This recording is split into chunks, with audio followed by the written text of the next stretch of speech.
Hi hello welcome to TFC news channel. 2024 assembly ఎన్నికల్లో అఖండ విజయాన్ని సాధించిన ఎన్డీఏ కూటమి ఏపీలో కొత్త ప్రభుత్వం ఏర్పాటు చేసిందన్న విషయం తెలిసిందే.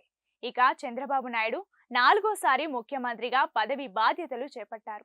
ఈ క్రమంలోనే చంద్రబాబు ఎన్నికల సమయంలో ఇచ్చిన హామీలు అమలు విషయంలో ఎలా వ్యవహరిస్తారు అనే విషయంపై అంతటా ఉత్కంఠ నెలకొంది. అయితే ఇప్పటికే చంద్రబాబు 100 రోజుల పాలన పూర్తి చేసుకున్నారు. ఈ క్రమంలోనే ఈ 100 రోజుల్లో చంద్రబాబు పాలన ఎలా సాగిందనే విషయంపై చర్చ జరుగుతోంది. ఒకసారి ఆ వివరాలు చూసుకుంటే, ముఖ్యమంత్రిగా పదవి బాధ్యతలు చేపట్టిన మొదటి రోజు నుంచే ఎన్నికల్లో ఇచ్చిన హామీలను అమలు చేయడంలో ఎంతో దూకుడుగా ముందుకు సాగారు చంద్రబాబు. కేంద్రంలో ఎన్డీఏ ప్రభుత్వం ఏర్పాటు చేయడంలో కీలకంగా మారిన చంద్రబాబు ఇక ఏపీకి భారీగా నిధులు రాబట్టుకోవడంలో కూడా సక్సెస్ అయ్యారు. మహిళలకు ఉచిత ఆర్టీసీ ప్రయాణం, పెన్షన్ పెంపు, ఉచిత ఇసుక విధానం పునరుద్ధరణ, ల్యాండ్ టైటిలింగ్ యాక్ట్ రద్దు, ఇలా ఎన్నో కీలక నిర్ణయాలు తీసుకుంటూ ముందుకు సాగారు. అయితే ఇటీవలే ఏపీలోని పలు ప్రాంతాలను వరదలు ముంచెత్తిన సమయంలో కూడా 74 ఏళ్ల వయసులో కూడా చంద్రబాబు ఎక్కడా వెనుకడుగు వేయకుండా వరద ముంపు ప్రాంతాల్లో పర్యటించి అందరిలో ధైర్యాన్ని నింపారు. అంతేకాదు, వరద బాధితులను ఆదుకునేందుకు సిద్ధమయ్యారు. ఇవి మాత్రమే కాకుండా వైద్యం, తాగునీరు, రోడ్లు, ఆర్థిక, ఎక్సైజ్ సహా పలు అంశాలపై మంత్రులు అధికార యంత్రాంగంతో నిరంతరం సమీక్షలు నిర్వహిస్తూ ఇక అందరినీ ఉరుకులు పెట్టిస్తున్నారు చంద్రబాబు. ఇలా ఒక రకంగా చంద్రబాబు 100 రోజుల పాలనలో సూపర్ సక్సెస్ అయ్యారు. ఇలా ఇప్పటి వరకు అంత బాగానే ఉన్నా హామీలు అమలు పేరుతో కేంద్రం నుంచి భారీగా అప్పులు తీసుకువచ్చి రాష్ట్రాన్ని అప్పులపాలు చేయకుండా ఉంటే చంద్రబాబు సీఎం 4.0గా సూపర్ సక్సెస్ అయినట్టే అని అభిప్రాయపడుతున్నారు ఏపీ ప్రజలు. 2024 అసెంబ్లీ ఎన్నికల్లో అఖండ విజయాన్ని సాధించిన ఎన్డీఏ కూటమి ఏపీలో కొత్త ప్రభుత్వం ఏర్పాటు చేసిందన్న విషయం తెలిసిందే.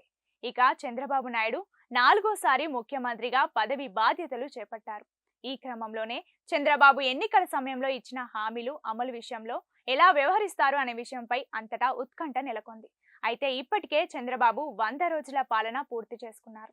ఈ క్రమంలోనే ఈ 100 రోజుల్లో చంద్రబాబు పాలన ఎలా సాగిందనే విషయంపై చర్చ జరుగుతోంది. ఒకసారి ఆ వివరాలు చూసుకుంటే, ముఖ్యమంత్రిగా పదవి బాధ్యతలు చేపట్టిన మొదటి రోజు నుంచే ఎన్నికల్లో ఇచ్చిన హామీలను అమలు చేయడంలో ఎంతో దూకుడుగా ముందుకు సాగారు చంద్రబాబు. కేంద్రంలో ఎన్డీఏ ప్రభుత్వం ఏర్పాటు చేయడంలో కీలకంగా మారిన చంద్రబాబు ఇక ఏపీకి భారీగా నిధులు రాబట్టుకోవడంలో కూడా సక్సెస్ అయ్యారు. మహిళలకు ఉచిత ఆర్టీసీ ప్రయాణం, పెన్షన్ పెంపు, ఉచిత ఇసుక విధానం పునరుద్ధరణ, ల్యాండ్ టైటిలింగ్ యాక్ట్ రద్దు, ఇలా ఎన్నో కీలక నిర్ణయాలు తీసుకుంటూ ముందుకు సాగారు. అయితే ఇటీవలే ఏపీలోని పలు ప్రాంతాలను వరదలు ముంచెత్తిన సమయంలో కూడా 74 ఏళ్ల వయసులో కూడా చంద్రబాబు ఎక్కడా వెనుకడుగు వేయకుండా వరద ముంపు ప్రాంతాల్లో పర్యటించి అందరిలో ధైర్యాన్ని నింపారు. అంతేకాదు, వరద బాధితులను ఆదుకునేందుకు సిద్ధమయ్యారు. ఇవి మాత్రమే కాకుండా వైద్యం, తాగునీరు, రోడ్లు, ఆర్థిక, ఎక్సైజ్ సహా పలు అంశాలపై మంత్రులు అధికార యంత్రాంగంతో నిరంతరం సమీక్షలు నిర్వహిస్తూ ఇక అందరినీ ఉరుకులు పెట్టిస్తున్నారు చంద్రబాబు. ఇలా ఒక రకంగా చంద్రబాబు 100 రోజుల పాలనలో సూపర్ సక్సెస్ అయ్యారు. ఇలా ఇప్పటి వరకు అంత బాగానే ఉన్నా హామీలు అమలు పేరుతో కేంద్రం నుంచి భారీగా అప్పులు తీసుకువచ్చి రాష్ట్రాన్ని అప్పులపాలు చేయకుండా ఉంటే చంద్రబాబు సీఎం 4.0గా సూపర్ సక్సెస్ అయినట్టే అని అభిప్రాయపడుతున్నారు ఏపీ ప్రజలు.